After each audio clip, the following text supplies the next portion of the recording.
અમદાવાદના નારણપુરા ક્રોસિંગ પાસે એક પૂરપાટ ઝડપે આવતી એએમટીએસ બસે રસ્તા પર ઊભેલા અને પસાર થતા અનેક વાહનોને અડફેટે લીધા હતા.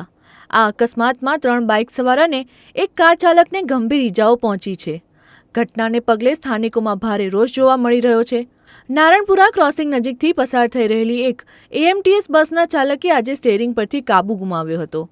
બેકાબૂ બસે લાઇનમાં ઊભેલા વાહનોને જોરદાર ટક્કર મારી હતી. અકસ્માત એટલો ગંભીર હતો કે બાઇક અને કારના લોખંડના કૂરચા બોલાઈ ગયા હતા.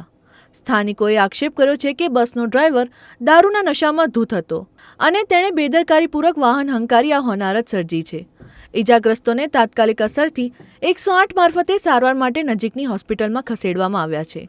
અકસ્માત બાદ લોકોના ટોળા ઘટના સ્થળે ઉમટી પડ્યા હતા અને ટ્રાફિક જામની સ્થિતિ સર્જાઈ હતી. જોકે પોલીસે તાત્કાલિક સ્થળ પર પહોંચી બસને કબજે કરી લીધી છે અને બસ ચાલક વિરુદ્ધ કાયદેસરની કાર્યવાહી હાથ ધરી છે.